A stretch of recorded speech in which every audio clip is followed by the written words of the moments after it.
ती तिथे आली होती? नाही जरा हळू बोलशील का? हो ती त्या कपूर सरांना वड्या द्यायला आली होती. वा, आणि तुला वाटत होतं ती नाहीच येणार म्हणून. आता जाऊ दे ना, ते महत्वाचं नाहीये. नाही कसं? आय मीन ते आत्ता महत्वाचं नाहीये. राधिकाला समोर बघून मला धक्का बसलाच, पण मला भीती होती ही आता सगळ्यांसमोर काही बोलते की काय याची. मग काही बोलली का तुझी गवार बायको? नाही, थँकफुली तसं काही बोलली नाही ती. तेवढं भान राखलं तिने. Thank God. पण आपल्याला मूर्खात काढलं रे तिने. त्यांना सोडणार नाहीये मी. जास्त ओव्हर स्मार्ट वागायला लागली ती. बच्चा शांत हो, काम डाऊन. आता बघू आपण नंतर काय करायचं ते. एकदा आता हे कपूर सर गेले की उद्यापासून मीच बॉस. मग बघू काय करायचं ते. हो यार, ते एक बरं झालंय.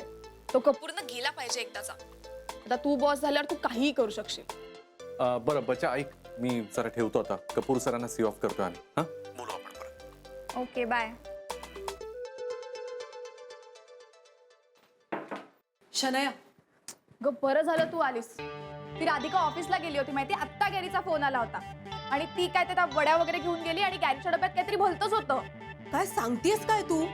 हो, असली ओव्हर स्मार्ट आहे यार ही. पण हा डब्यांचा गोंधळ झालाच कसा? आणि मला मुळात हे कळत नाहीये की राधिकाला कसं कळलं की मी डबा इकडे आणून दिलाय. समिधा,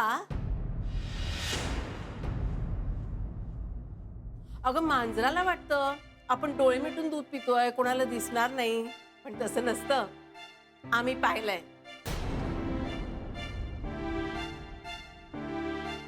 काय ग, तूही हिला सामील झालीस?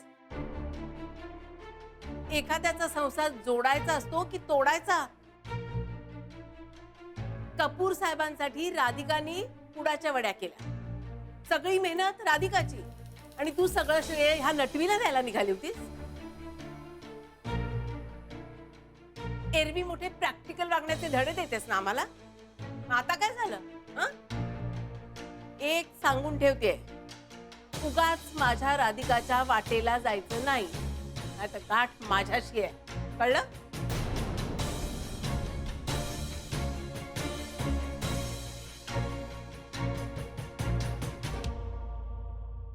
समिधा सो सॉरी, पण तू प्लीज जा इकडून. अगं ती राधिका आणि त्या काकूबाई येतील ग परत. आणि ती राधिका इतकी लेक्चर देते ना आणि नुसती अंगावर धावून येते एकसारखी. प्लीज प्लीज तू जा ना इकडून.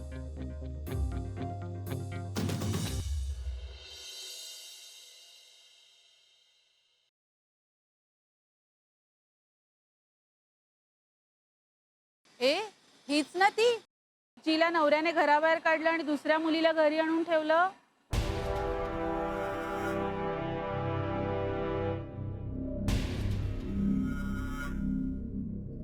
हो ना, हीच ती बिचारी.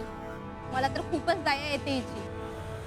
कसं होणार आहे हिचं आणि हिच्या मुलाचं देव जाणो. नाहीतर काय, एखादी दुसरी बाई असती तर शर्मेने जीव दिला असता.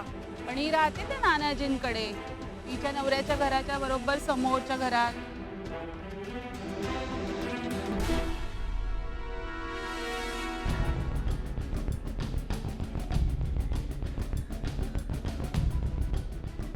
हो, मीच राहते नानाजींकडे. मग त्याचं काय? आणि मी काहून आत्महत्या करायची? हा, मी काय गुन्हा केलाय?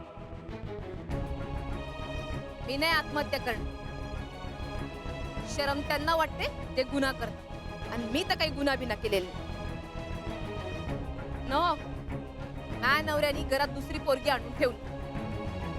पण हे तर सगळ्यांनाच माहिती, अख्ख्या सोसायटीला माहिती. मग त्यावरती पुन्हा पुन्हा चर्चा कायची करायची? हा, यावरती पुन्हा पुन्हा चर्चा करू नये एवढंही कळत नाही का तुम्हाला शिकलेल्या बायकांना? हा, हिला तर काहीच वाटत नाहीये बोलल्या. मला काय वाटतं ते माझं मला माहितीये. आणि तुम्हाला माझ्याबद्दल काही वाटलं ना तर तुम्ही घरी नेणार आहात का मला सांभाळायला? नाही ना? मग या चर्चा करणं बंद करा.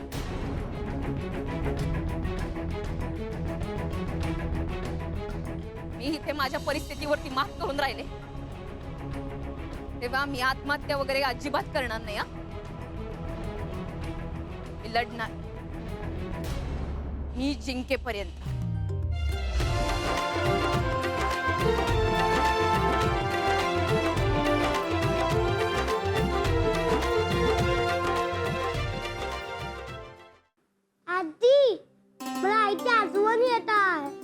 बाळा, ती येईल आता. हा, कामाला जायला लागलं ना तिला, येईल थोड्या वेळाने. मी पण तिचीच वाट बघतेय माहितीये. मला कंटाळा आला. कंटाळा आला. मग आपण घसरगुंडीवर जाऊया खेळायला. कटर कुंडीवर नाही जायचा. मग लाडू खाणार आहेस? लाडू पण नको, मला आई पाहिजे. आई येईल ना आता. अरे आई आली वाटतं. आती मी तिथे लपतो. आई आली तर मी तिला खाऊ.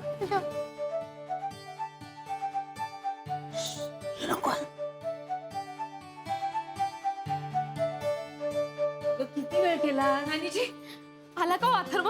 हा अथर्व, अथर्व, अथर्व, कुठे अथर्व? अगं तो आला, पण तू आली नाहीस ना एवढा वेळ. मला वाटतं तुझी वाट बघून तो परत नागपूरला गेला असावा. असं कसं झालं? असं कसं गेलं तू नागपूरला? मी तर त्याच्यासाठी खाऊ आणलाय. कुठे गेला बरं अथर्व? सांगा ना, सांगा ना नानीजी. अथर्व काय?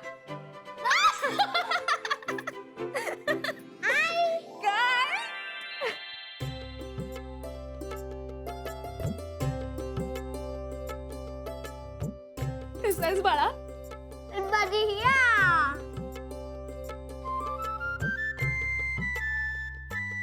पाहिलं आता कशी कळी खुलली. इतके दिवस हा समोर नव्हता तर चेहरा एवढूसा हिरमुसला झाला होता. आईचा जीवच असा असतो ग.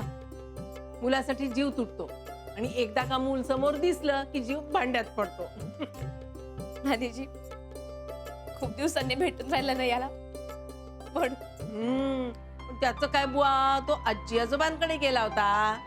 अरे काय काय लाड केले आजी आजोबांनी. आत्तीने मला पिझ्झा पण बनवून दिला गळ्या शेपटात. ओ पिझ्झा स्क्वेअर.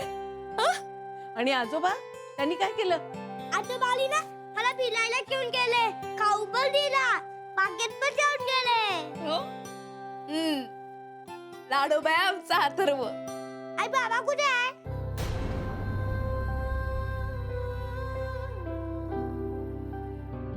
तर ना आपण त्यांना पण एक सांगूया. आज सगळे गावठी